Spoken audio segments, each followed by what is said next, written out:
rich, decadent, chocolatey, frozen. Doesn't that sound great? Why don't you try making this chocolate sorbet? We're going to start with a few simple ingredients and probably what you have in your cupboard right now. It takes water, sugar, cocoa powder, chocolate, a pinch of salt, and a little bit of vanilla, and that's it. We're going to start cooking this right away. So we've got our medium saucepan here, and I'm going to pour 2 1/4 cups of water right in there. And to that, we're going to add 1 cup of sugar. And we're going to whisk in 3/4 cup of cocoa powder. Cocoa powder is very interesting. It has a lot of variations between the different brands. So Hershey's is what you'll see typically in most stores. This is the regular Hershey's cocoa. Then the special dark is the kind that is Dutched. So what does Dutched mean? It means that alkali is used to process it. When alkali is added to it, it decreases the bitterness of the chocolate and decreases the acidity of the cocoa powder. It also darkens the color, so it's a little bit sweeter, and it has a smoother taste with all the flavor of the chocolate, but just less of the acidity. And what the difference is between Hershey's and some of the premium chocolates is the amount of cocoa butter that's left in the cocoa powder. We've got Valrhona, I got this from Amazon. Guittard is another great one. This one is also Dutched. This Valrhona is not. So if you use the Valrhona, you might add a little sugar, a tablespoon or so to it. The Guittard and the Valrhona have more of the cocoa butter that's residual in the cocoa powder after the nibs are processed into chocolate liquor. So the cocoa nibs are processed and they separate out the cocoa butter and the cocoa powder.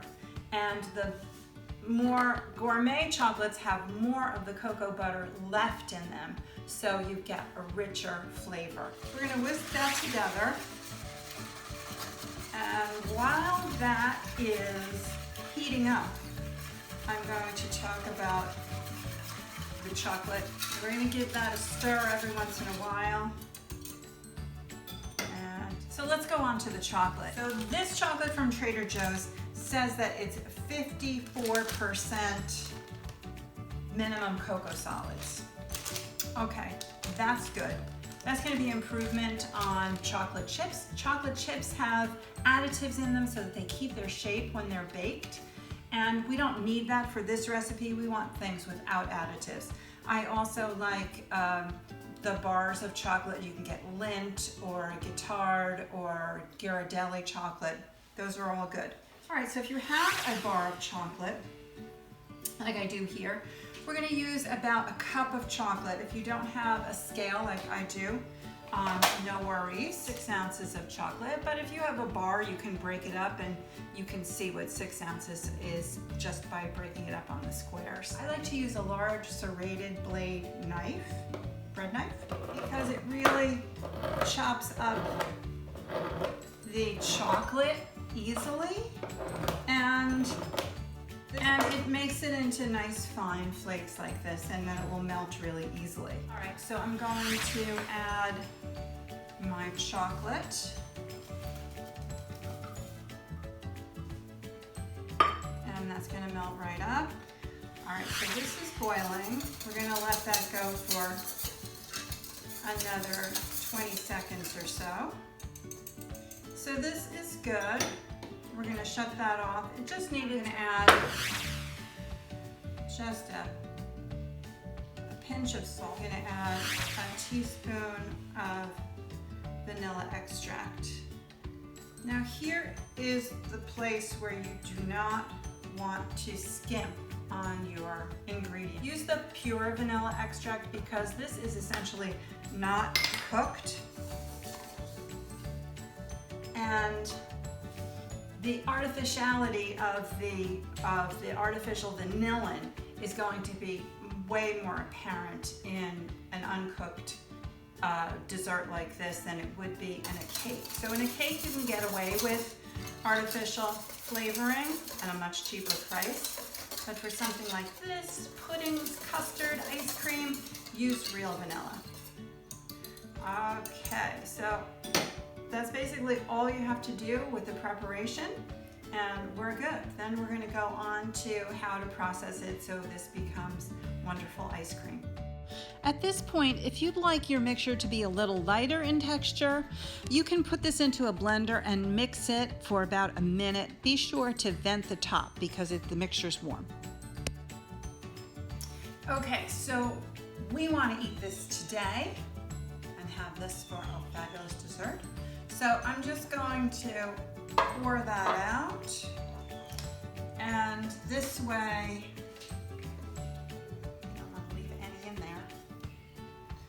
and this way it's going to cool down a lot faster. If you have a metal container, that's going to conduct the heat or the cold better than any other container you have. So try a 13x9 pan would be good, and you can just let that sit for about 10 minutes till it cools off, and then put it right in your refrigerator, unless you happen to be on Food Network and you can put it in your glass chiller. All right, now let's make the ice cream. I've got my very chilled mixture right here in my 13x9. If you don't have an ice cream maker, then you can turn this into granita just after it's thoroughly chilled. Put it in your freezer, freeze it for about 2 hours, and then take a fork and you're gonna simply rake the ice crystals through the mixture, raking all the ice crystals towards the center. Then you're going to put it back in the freezer and do that again once an hour or so, about 3 or 4 times. Then you will have crystalline, granular piles of delicious, chocolatey, decadent, frozen dessert. It will be wonderful. If you have an ice cream maker, you just simply follow the ice cream maker's directions, and it will be the same decadent, delicious, chocolatey, intense dessert, but it will have a much creamier texture. So let's go on to putting this cream maker. We're just going to, you can see that it's really thick and fudgy. I like to put the dasher in first. Drop that in there, put the top on, and process, oops, gotta plug it in. Process that for about 15 to 20 minutes. Okay, it's been about 20 minutes. And the ice cream is thick and delicious looking. I might have to just try it.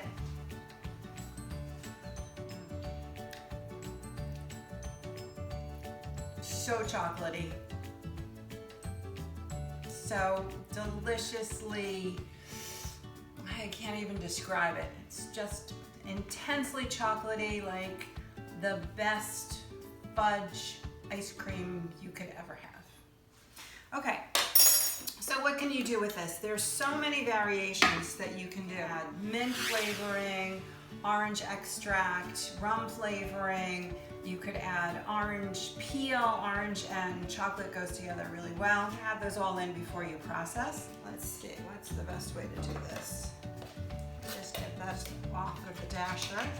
So for everything else that's chunky, layering it in your container that you're going to freeze it in is probably the best way to go, unless you just want to add it during the last couple seconds of churning.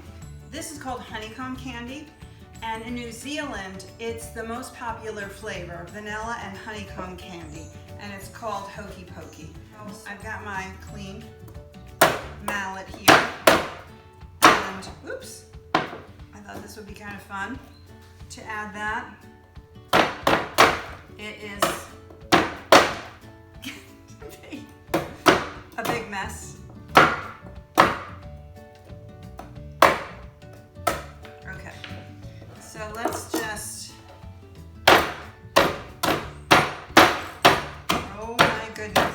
All right, I knew there'd be a use for this candy.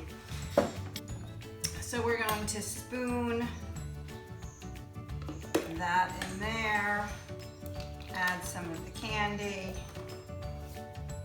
another layer, and you can use any freezer safe container that you want. I figured if this was good enough for Talenti, it would be good enough for me as well.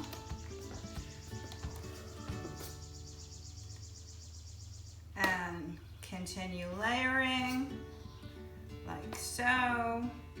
Okay, so as you can see, you can serve this right away, and it's more like soft serve, but generally what you want to do is put it in the freezer and let it harden up. That's called ripening. So we're just going to put a little bit more candy on top of there, clean up this mess, and we'll try this a little later.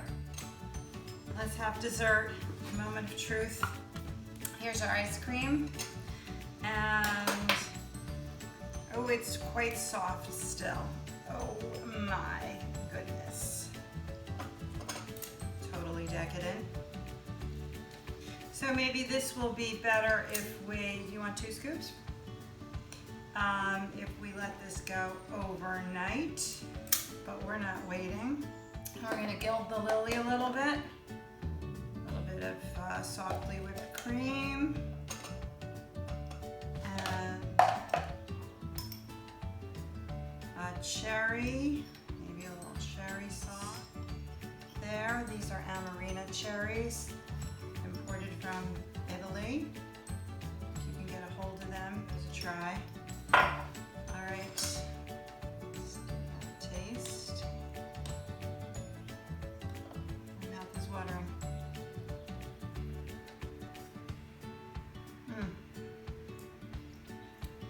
Just what I was hoping for.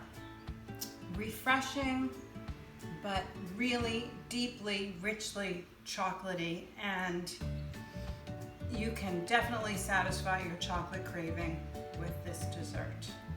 Happy cooking. See you next time.